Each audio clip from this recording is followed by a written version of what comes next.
Okay, hello everyone and welcome to our very first Top Drives Q&A live stream with myself. I'm Dimitri, the community manager here at Top Drives. I've got here John, who is a design director at Top Drives, and Tim, the head of marketing and analytics. Would that be the right way of saying, of putting it?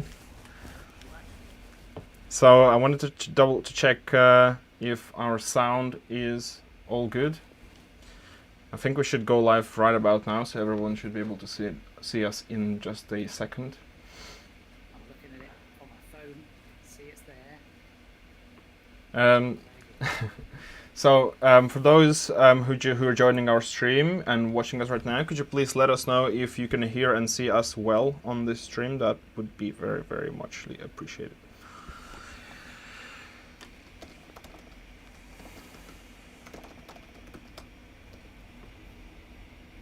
Yeah, okay.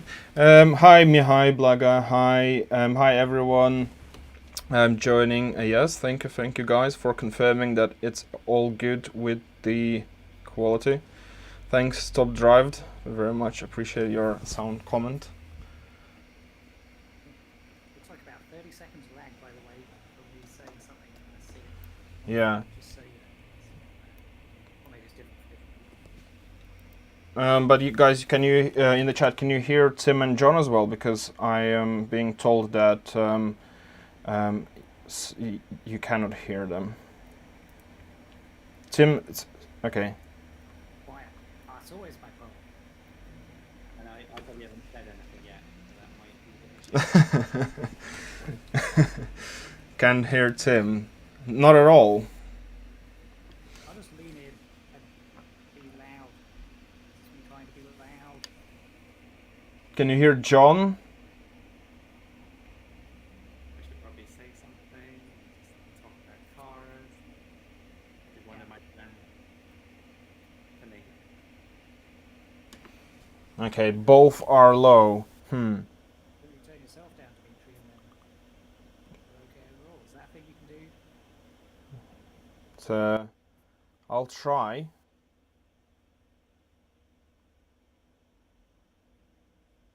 I think they're super quiet because they're picking up the sound from my headphones. My microphone's picking up the sound, so it's something to do with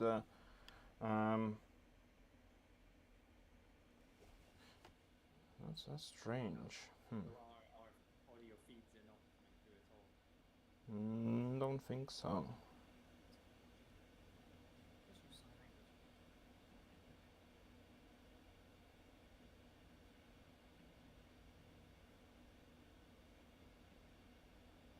I don't think it would be a first ever live stream without a few.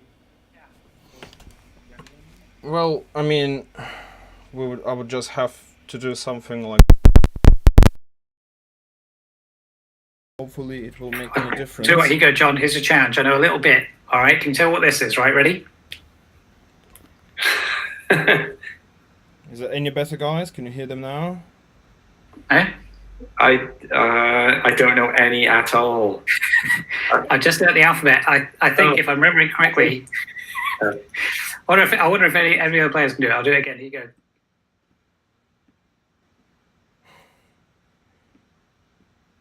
There you go. Oh, it sounds better. Oh, we're there.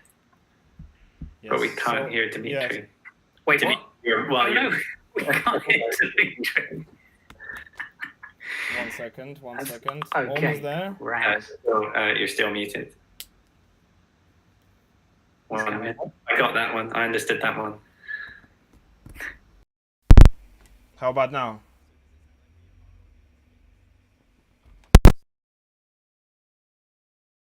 No, we've got nothing from Dimitri. Nothing. Not even now. You're actually Loud now. Okay. you're muted in. Hang on. Let me no, I can't unmute you. You're actually muted in the. Oh yeah, you're muted in our call. Okay. What about now? There we go. Right. Okay. Yeah. So sorry guys for this problem. I'm not sure. I think there's a problem with Streamlabs where it's not basically not picking up the sound from both of you. from the browser we're using to stream. So not stream, but to host the call. So it's probably going to be a bit of a muffled sound right now, but we should be fine for today, hopefully. So, so as I said, welcome everyone to the stream. We've got about 208 people watching right now all across 3 of our platforms, including Facebook, Twitch, and YouTube.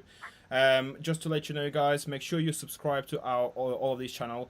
We are hopefully will be running those streams quite often, at least once a month if the Q&A format sort of works well.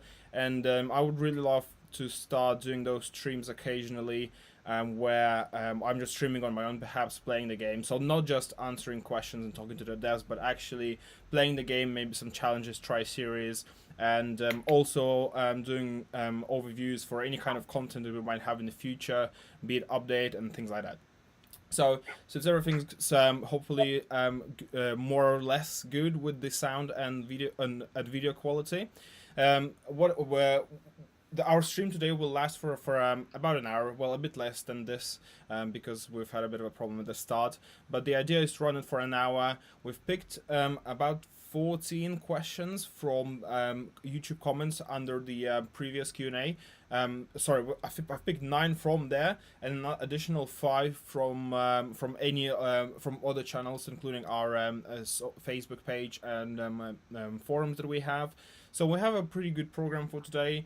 The problem we've had with the normal Q&A format is that basically, we would only answer 5-6 questions in not in detail, but not always in as much detail as we wanted to, and ended up that we'll answer 5-6 questions once a month. It doesn't really open up a lot of communication between us. So hopefully this will be a slightly better format. Welcome everyone to the stream, and welcome. And I'm sorry, I'm not going to be reading out any of your names today because there's just so many people. Otherwise, I'm very happy about seeing you today. So let's jump into our Q&A. As I said, we've got 9 questions right now that I have in front of me from the previous videos, and hopefully they will help to get a better idea of where the game is going at the moment. So the first question comes from... Are you guys ready, by the way? You guys all good to start? Yeah, ready here. Yeah.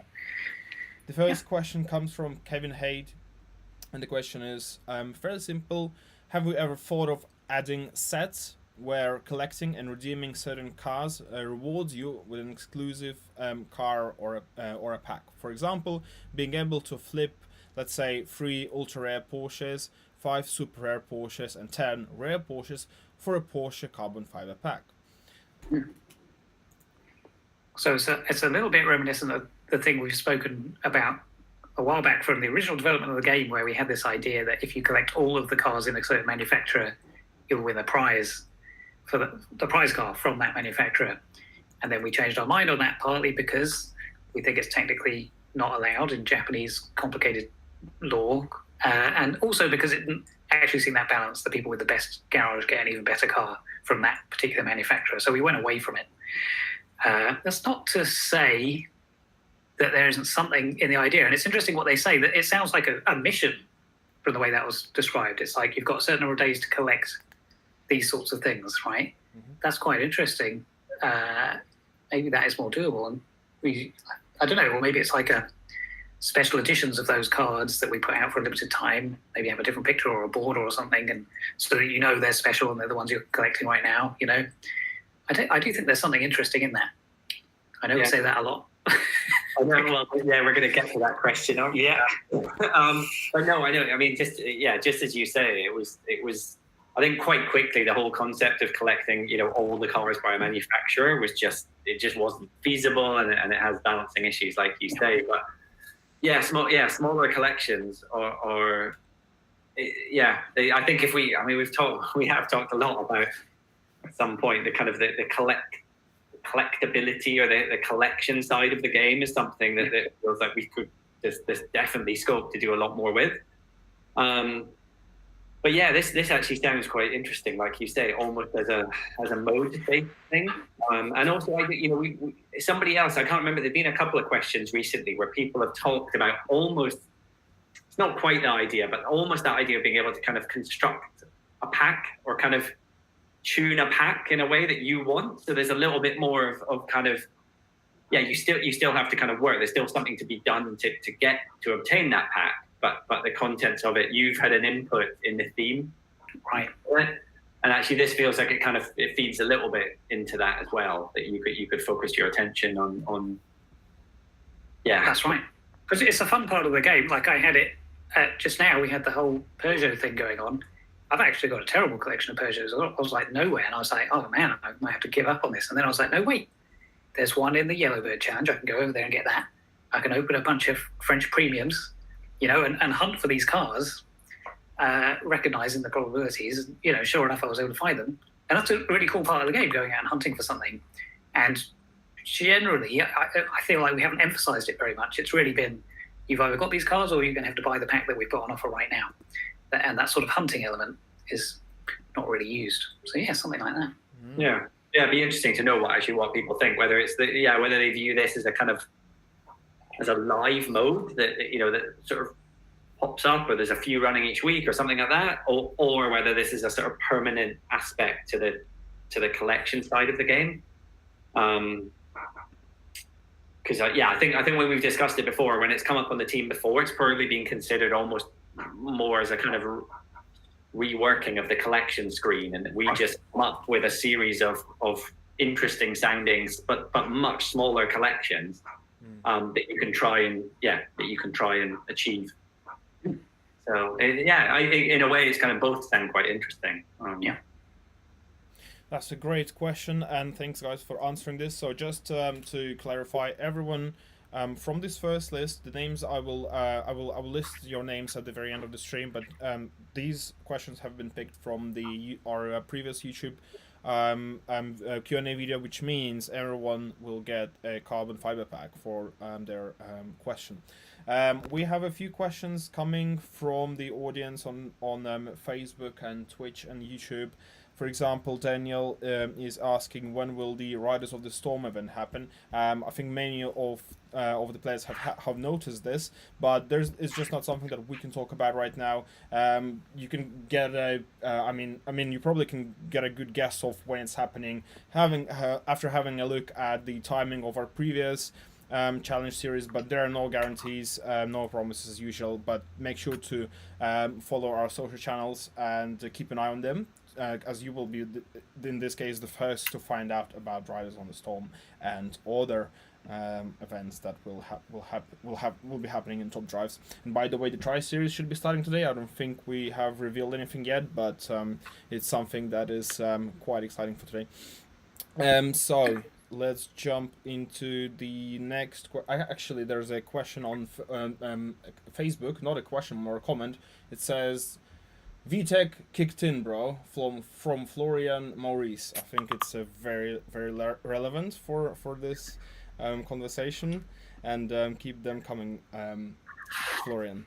So next question, specifically from the previous YouTube video we've had, from Jason Kanak. A useful quality of life item would be during hand creation. Jason loves the little RQ left counter in the open slots that update as you are as we're building our hands. However, could we make it if we click on an open slot, it would go right to that RQ in our garage?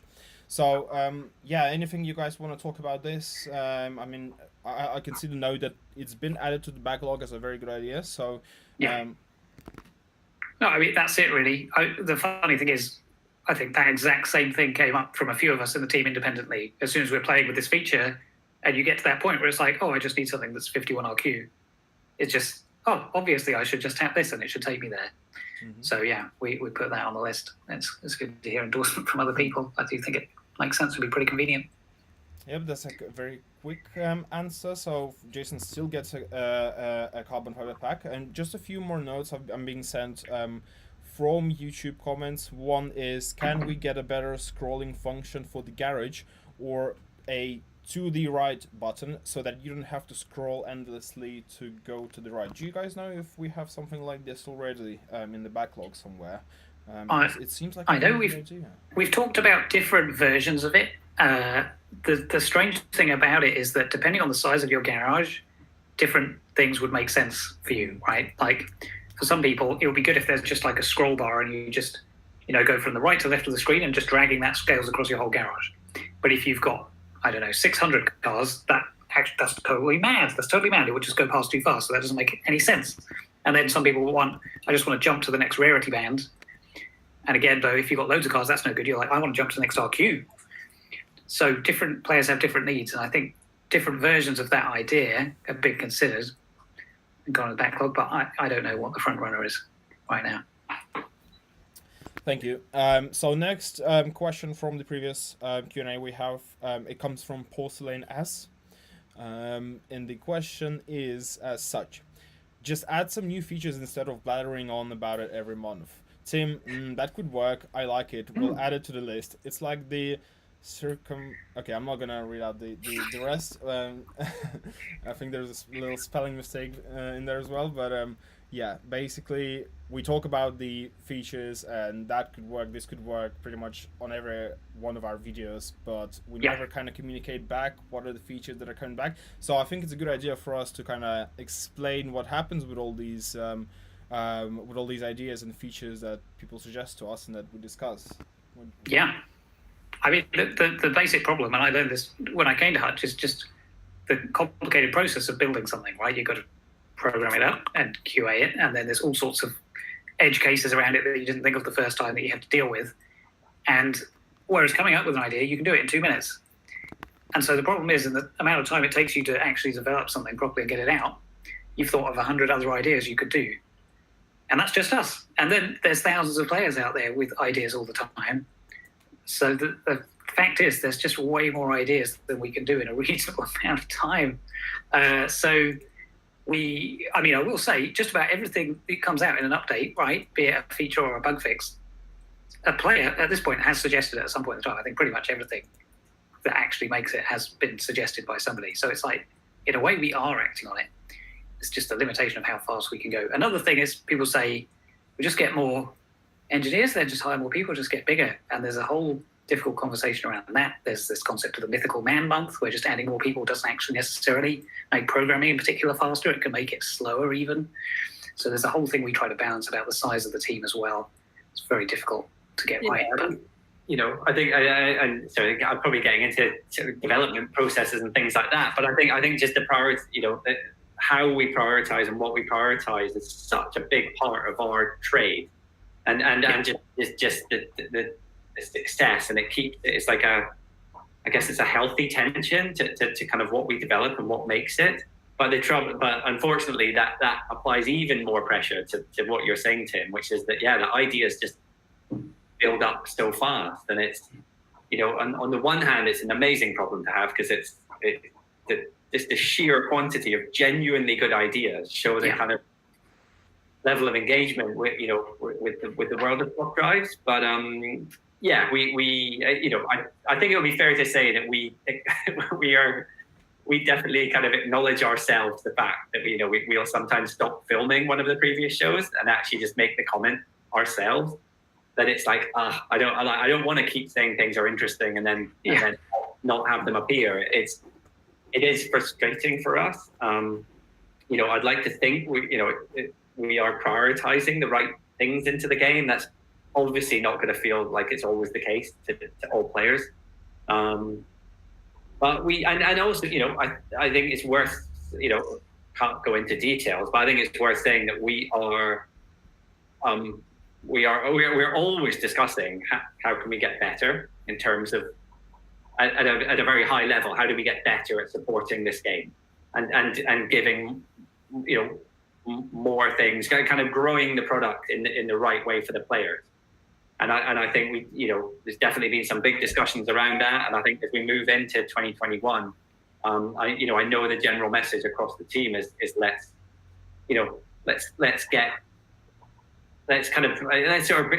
build top drives into the product that we know it can be and should be.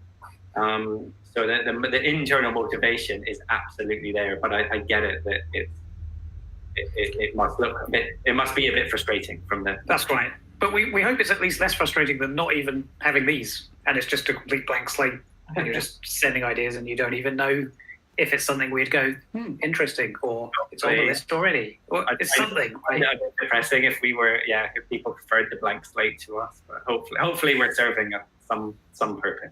Yeah.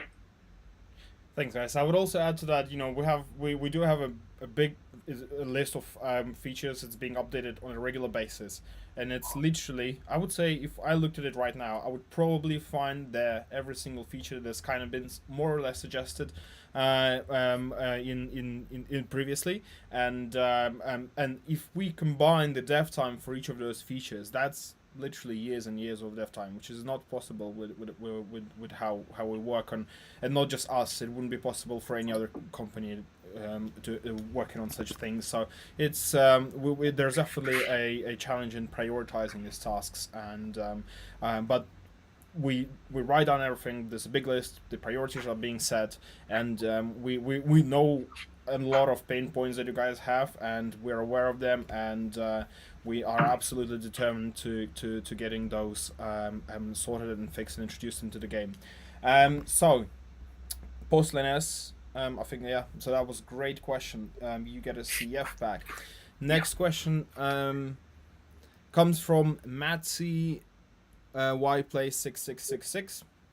So it is, when someone is going to open a certain pack, for example a ceramic, would you be able to add the question mark icon to direct to the pack chances to see what are chances of a pack before opening it?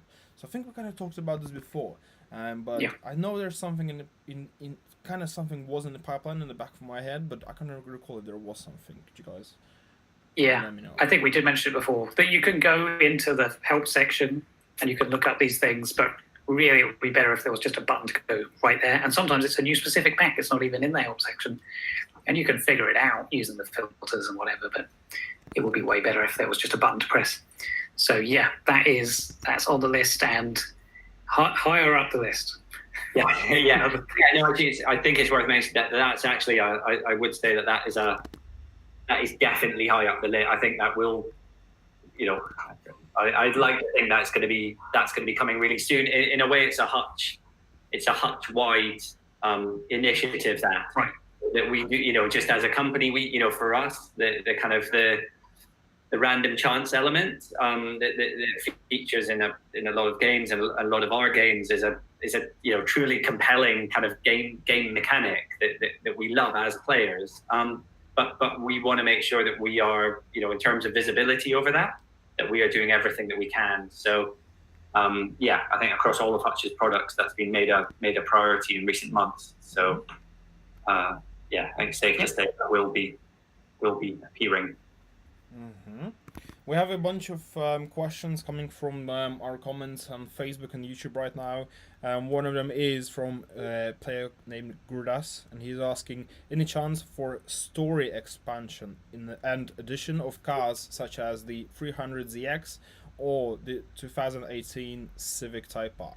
I mean, this is just part of future updates, really. Of course, there are plans to do expansions in the future, but there's absolutely nothing we can reveal at the moment in time, and you want to follow our social channels and keep an eye on the news in the game to make sure that you are on top of things, but sadly there is nothing we can reveal about any of our future updates. And I didn't quite get that, but is that in terms of the story? Was that looking for extra story around those two cars? I think they just meant adding new cars to the game, including that Civic, because we obviously don't have the brand new 2017, I think, the 10th generation Civic in the game. So I guess their question just was mostly about expanding our garage. Okay, that's fair enough. We actually, I hadn't even realized that. Are we missing the 300ZX? That's. Looks like it. I can check, but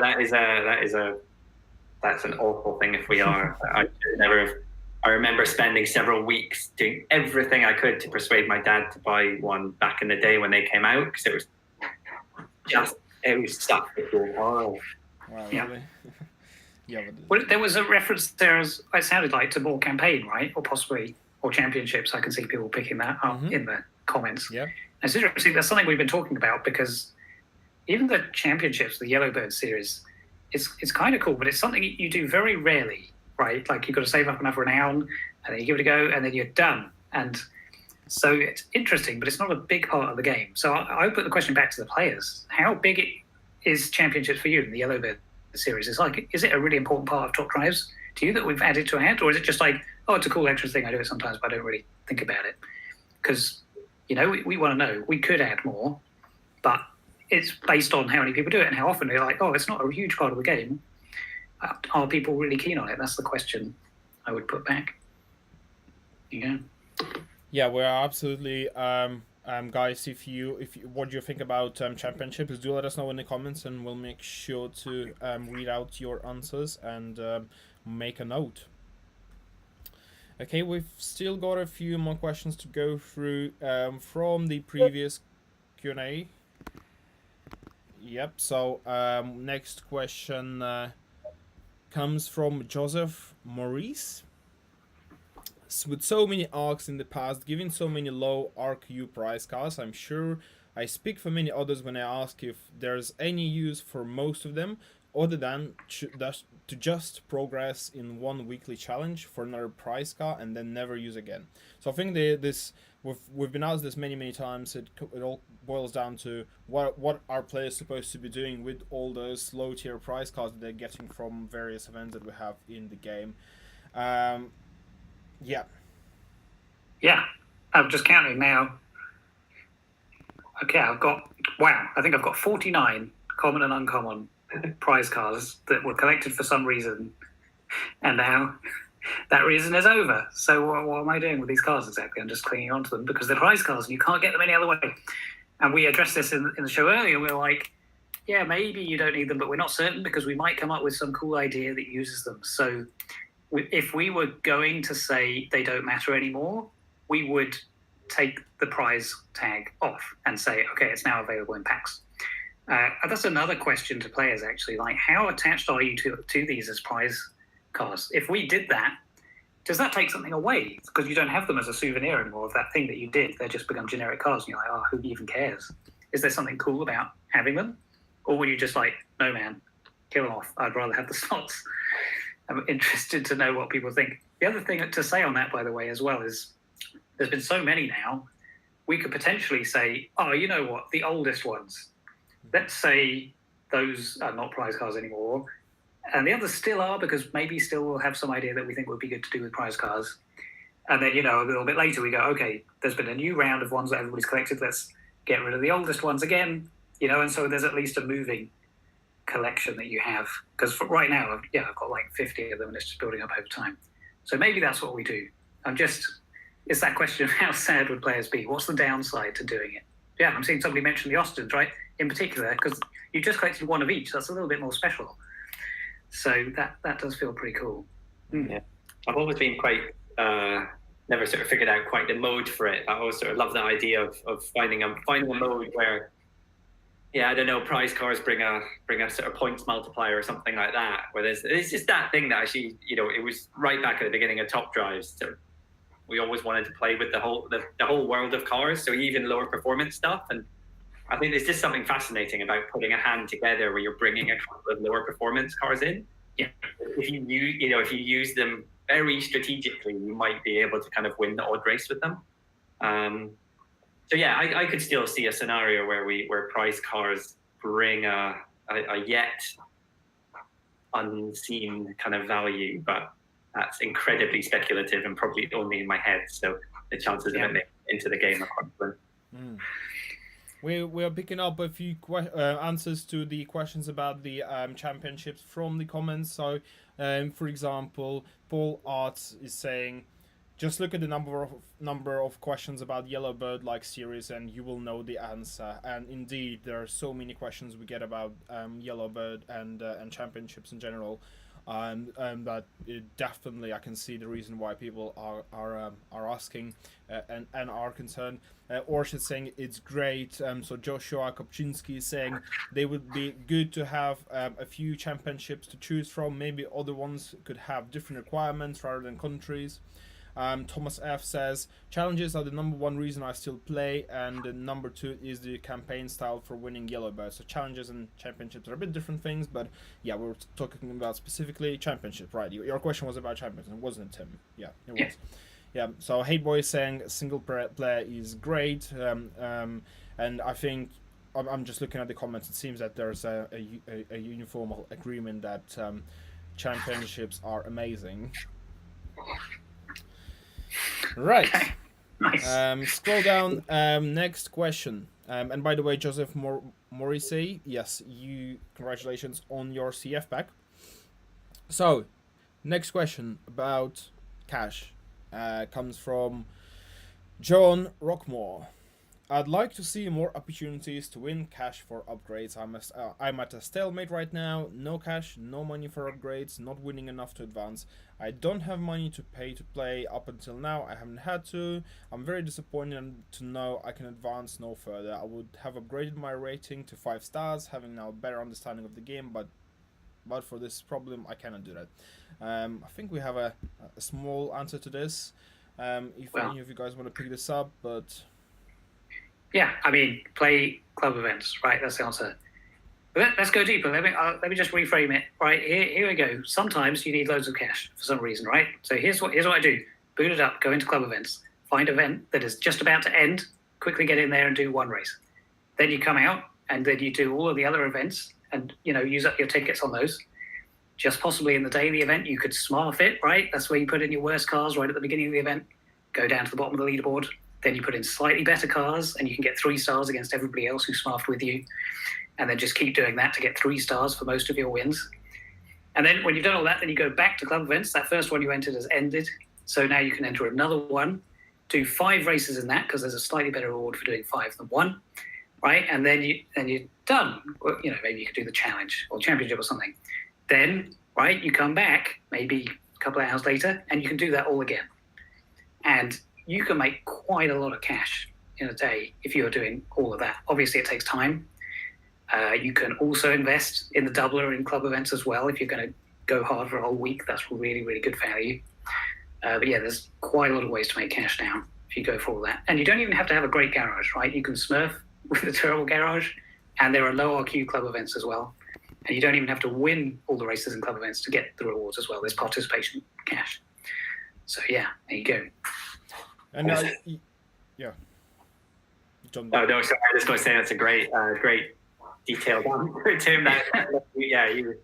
You've got your format, your routine figured out well. Yeah. Yeah, but I want to make sure that do not go because we mentioned clubs and clubs are a very important feature of the game, as it's a very good way to earn cash, and there have been a lot of comments about around clubs being somewhat dysfunctional in some cases, with the full throttle team being having a disadvantage compared to other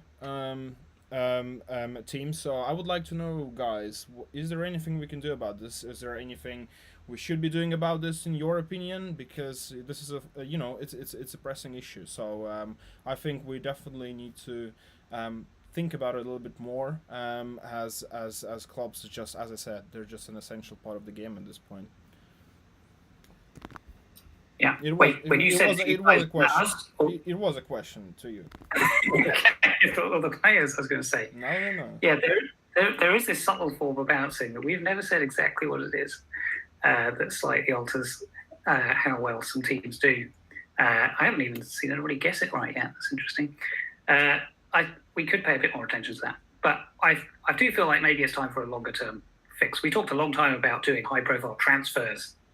Like, top 5 players from Midnight are being recruited, and we even give them some in-game money, to go over and help out. But I don't know. Is that crazy? Would that make much of a difference? I'm not sure. The other thing is, would it even matter if we just randomized which club you were in every, month or 3 months or something? Or are you sort of attached to your club and you're like, no, wait, man, this is who I've chosen. I don't want to mess it up. Because obviously if we let everybody switch, everybody would just switch to the one everybody thought was best. And then it would be even worse. So that would be changing lane in a motorway when it's really busy, yeah. Exactly. But yeah, I just want to give our viewers and players an understanding that we definitely have this in our heads in one way or another, and this is something that I feel quite strongly about these clubs. I think for me are very important. I play them quite a bit, so yeah. Next question comes from Redline Top Drives. Yes, it's not the first time Redline is the highlight of our videos and now streams. So the question is about the visual parts of the game. Would you care to elaborate on the improving visual parts? That piqued my interest, as me and few others have noticed adverts for top drives that show the game with significantly more realistic looking graphics than we had now. Is this a preview of the new visuals? And sure, guys, this is your chance to answer the question. It's so funny, actually. Just quick. I mean, I play a lot of mobile games, so I get a lot of mobile ads in my kind of Instagram feed and stuff like that. And every now and again, I've been caught out, I think, a couple of times now, where it's like I've been scrolling down and an advert's come up, and it's just like, oh wow, that looks so cool. And I said, oh, it's top drives. And it's like, because I don't always know what environments are being kind of up-res next, and it, Right. You know, it's striking. It's a striking improvement over what we have. It is. And what I will say, so there's a little bit here that comes directly under me, right? I'm always saying at the beginning, analytics and marketing. Here it is. This is the marketing part. It's a tremendously important part of the game. It's kind of hidden from players, right? How do we make money out of the game? Well, we could try and make more and more money out of the players we have. But it's actually way easier and more scalable to advertise the game to players, which costs money, but get more players into the game, and then they help drive it to further success. So it's a huge part of making it work. The big question for top drives is, how do you get people in? What can you show them that will say, hey, you should check out this game, it'll be great? And it's a real challenge for us, actually, because we've tried adverts that say what it is, right? It's like a strategy game, and you're picking these cards, you see how it works, see what it's about, and it doesn't work. People are like, oh, I'm not sure about that, man. Whereas if we just show the races, people are like, oh yeah, cool cars, and they come in and they go, oh, it's a bit different to what I expected, but it works out. And so this is like the next step. Oh, better graphics, we get more people in there. But then you come in and you're like, the graphics aren't there. What is this? Now, that is not as much of a cheat as some of these games where they show something completely different, but it is a bit of a disappointment. But basically, the positive response to those ads for our marketing is a sign that, like, okay, it seems like this could be worth doing. Maybe we should put this in the game then, right? Because if we can do that without, damaging performance, because I've seen players worry about that, right? Like your battery use, your load times, your frame rate.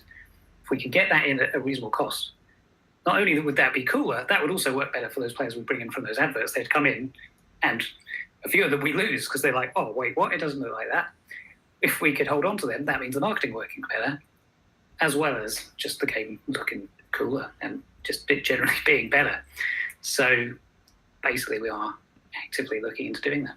Yeah, it's not. I think we definitely talk about this, and it's not trying to make excuses or anything. But sometimes there's a feature kind of on the. Obviously, there's the kind of, we're calling it up-resing. It's not a great term, but it serves its purpose. But there's a kind of up-resing in the environment. We talk a bit about kind of how there's a feature, and it sort of it doesn't balloon up, but there are other aspects that go with it. And I think this area has a couple that go with it. One is that we've also been quite conscious that the sort of the menus and the 2D aspect of the game, and then the 3D element are sort of can feel a little sort of disjointed or a little detached at times. Yeah. And so if we're changing the 3D visuals, it feels like an opportunity to look at the whole game as a visual experience. So that then sort of makes it a bit of a bigger project. And then we no sort of firm decisions on this, but if we are creating more sort of realistic and more dynamic environments, our current 3D car models are probably not going to cut it anymore. So, and there is no way we can, unless people are willing to kind of fill up sort of 128 gig of their phone with car models, we can't model every single car in top drives. So that then becomes almost a kind of area of investigation, and well, how do we tackle this and make these cars look better, but without modeling 2,000 cars? Yeah. it's a big chunky piece of work. It's also a big, I think anything in this space is going to be a big change to the game. So I guess I would say kind of, think like you say, Tim, we can confirm that it absolutely is a piece of work that's going on. I think the likelihood is for it to be kind of rolled out in a phased approach. I don't think people are just going to suddenly, get an update and find their entire game has changed. We're, and we're keen to see what people think. I know, it's one thing seeing the adverts and almost watching, watching a sort of video, a short video clip of something. It will be another when it's a game that you are, you're playing multiple times a day and several days a week. So yeah, very, very keen to start gathering real player feedback on that. But it at the same time, it is exciting. We are really excited about it. It's Top Drives is based on real cars, real stats, kind of authenticity. And I think this feels like a really nice step to sort of up that scale. The race is just, I don't know, they kind of come alive a bit when you actually start playing it with these visuals. So it'd be great to start. And I don't think we're that well. Actually, I need to not make claims about timescales and things like that. There's that whole performance element. There's a lot of stuff we've got to consider. Yeah. But I'd like to think it's not too far away before the experience. Yeah. I'll keep it that vague. Yeah, but I think one thing we can all agree on is that we are all very much looking forward to all of these things, and both players and developers. So we are really we can't wait to talk about this more with you. Yeah, I sometimes I still some of the most useful things that kind of in my role is that I still kind of look at actually what makes me react just as a pure player level. What are the things that's just like pop up on channels at work, and it's just like, oh wow, that's cool. I want to be part of that. And actually, the channel where the mock-ups are coming through for the different environments in Top Drives, it's like I just know that whenever anything, whenever a new one pops up there, it's like, yeah, this is something I definitely want to kind of, I'm going to check out and have a look at. And it's always cool to see. It's like, I think at some point in the future, it'd be nice to do a before and after feature. Right.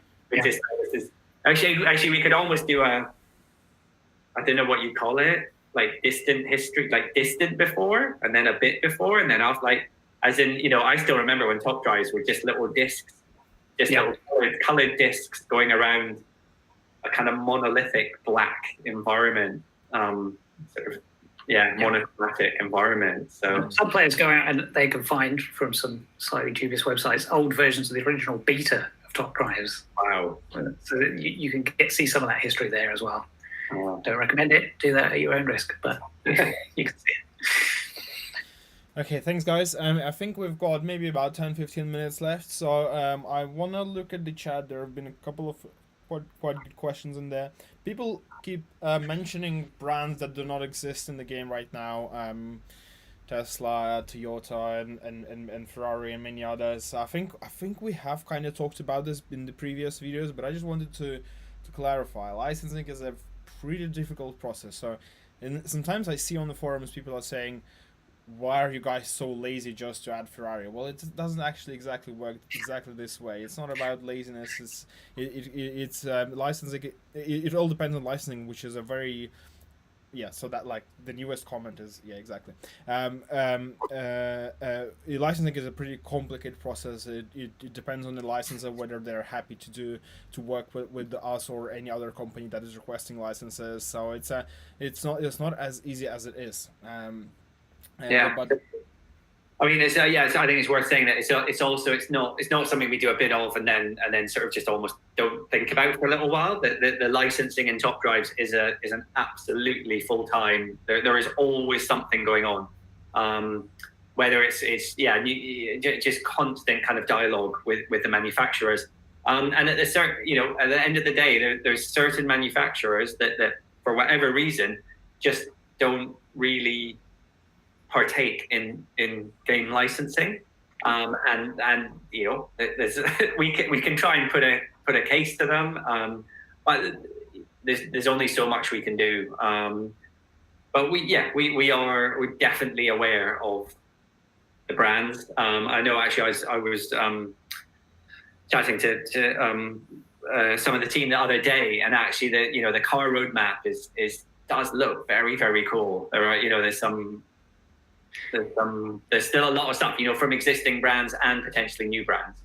I'm actually enjoying. I think I'm enjoying the most these recent updates that we're doing with some of the more where we're kind of sometimes filling in for new models for existing manufacturers. I think I'm enjoying some of these car lists more than any others in Top Cars I've ever seen, just because we're getting into the real specialists. Right. And there's just some great machinery there. But we're not gonna stop. We're gonna keep going.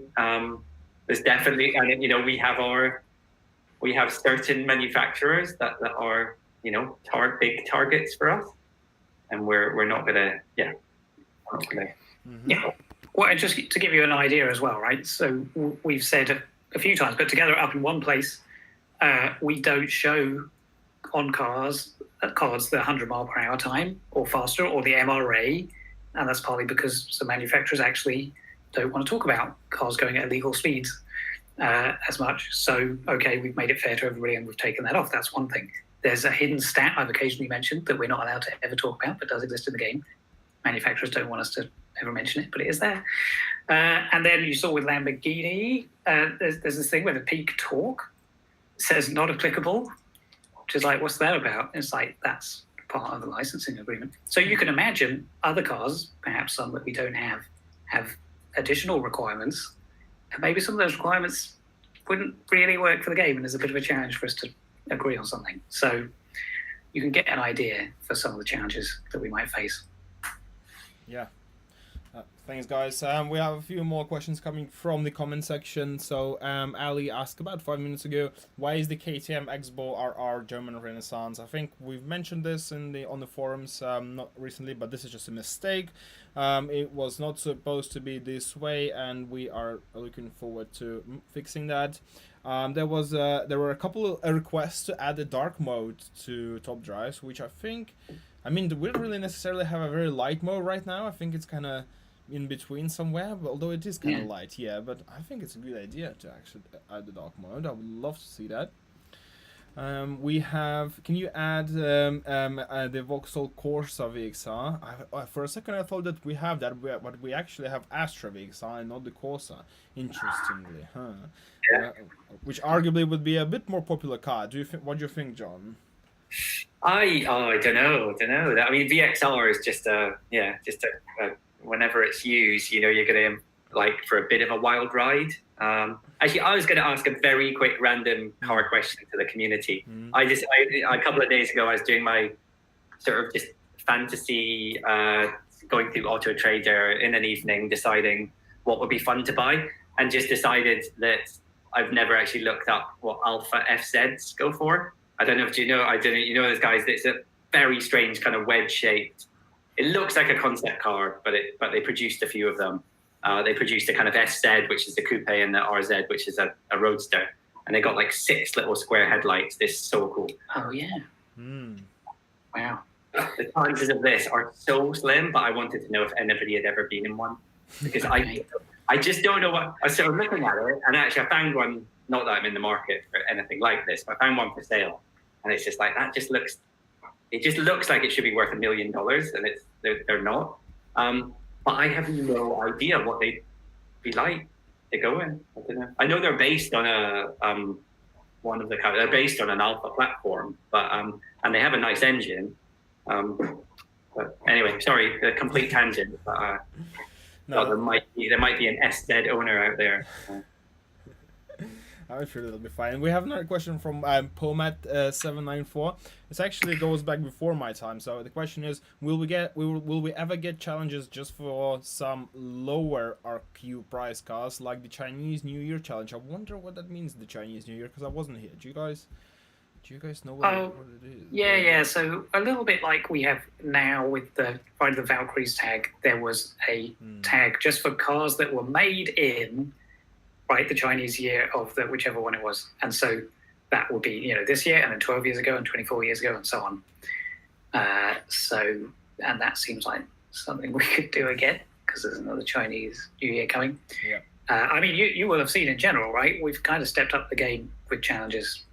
Right, I saw a lot of comments at the beginning here saying that players appreciated the Peugeot one that went with the Tri-Series, and there's the one going on right now, which I just managed to beat, even though I don't have a McGann trophy. I was worried that would hold me back, but I managed to do. So there's some cool stuff. So, and that's because we built some better tooling actually at the back end to generate challenges. So one way or another, yeah, more interesting challenges. It's happening. It's going to continue to happen. Yeah, we're getting more and more questions from across all of our channels, really, and there's so many we're not going to be able to answer all of them today, but what we're going to do is this stream will be uploaded to YouTube, and as usual you will be able to leave your comments in the comment section under it, and then we might pick your question for the next Q&A. So I'm not going to focus on the questions from the audience at the moment, as I think we've still got one question to answer from our sort of main bit, and that should be enough time for us to wrap up. So the question comes from the Isle of Man TT videos and more. That's the name of their account. Currently, the cash increase for ranking up in clubs is consistently plus 100 cash per event. Is it possible to increase the percentage of cash rewarded as clubs players level up, rank to elite and legend?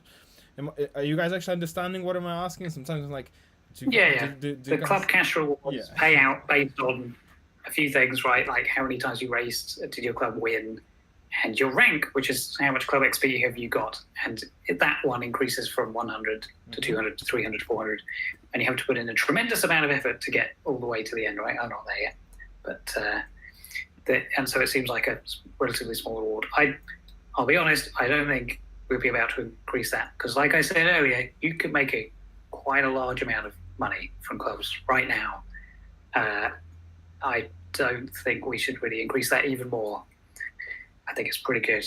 So you get a bit of a bonus for being committed, but not a huge one. I kind of think it's about fair. That's it. Great. So that's another carbon fiber pack, and I will reply to everyone's comments under the previous video and make sure you guys know that you have won, in case I think some people are in this chat right now, but some may not be. We have a comment from VQ35GE Ultima saying, "Top Drives, love you guys, thanks for the stream." Thank you very much, we love you too. We have a question. What club are you guys in? So the question is from Keybricks. What about you guys? Which club do you belong to in Top Drives? So I mean, I decided pretty early on, I was just like, Legacy, that seems about right. That seems the thing that suits me. And yeah, haven't really regretted it. Midnight is pretty strong. Sometimes they're tough, but yeah, Legacy, that's me all the way. Yeah, a bit boring, but it's staying with me as well. It's that little description at the beginning. I can't even remember what it says. Like heritage, performance, something. I can't remember. I know. Yeah, it's just there's no real. Well, it's yeah. I think for me, it's just where my car aspirations lie. Really. Yeah. Thank you guys. So Stefan asked a couple of questions during the stream. Stefan Christops, he's asking now, when do we get the retune tokens? We're not going to be answering this time, but I think we've answered this in the previous videos and several instances on the forums. I think it was Robin who talked about this before. So if we get a similar question in the next Q&A, we'll probably try to answer it once again, but not gonna talk about it right now. Stag Nasty is saying he is on full throttle. Well, Team Full Throttle is right here. Right here is Team Full Throttle. I don't have anything to say. You know, it's what it is. I'm enjoying clubs as they are. I think there's a certain level of, you know, brotherhood in the Full Throttle Club, so we are all very good friends. So I think you guys have to run now. So Yeah. we will have to wrap it up as guys are very busy. They've maybe got 5 minutes to jump on the next thing. So thank you very much everyone for joining. We've got 8 questions answered. So I'll read out the names of the people right now. So first one was Kevin Haidt, then was Jason Kanak, then was Porcelain S. Number 4 was Matty Play 6666. Fifth was the Isle of Man TT videos and more. Then Joseph Maurice. Seventh was John Rockmore, and ninth was Redline Top Drives. Eight. Congratulations, guys. You will get a CF back. I will reply to your comments on the previous video. But for now, that's it for today. Keep an eye on our channels for any other news and future live streams. We are hoping you've enjoyed this. Thank you very much, Tim and John, for coming over today and spending an hour with us. Yes, Team Full Throttle. Yes, the whole chat. Yes. I had to be in a Team Full Throttle as a community guy. There's no way around it. So you know, that's just how it is. Thanks guys for joining, and we will see you in the next episode of the Top Drive Show, or live stream, I guess, for now. And thank you everyone for modding as well, mod racing. Yeah, thanks everyone. Yeah, it was fun. Cool. I'll see you next time. Bye bye.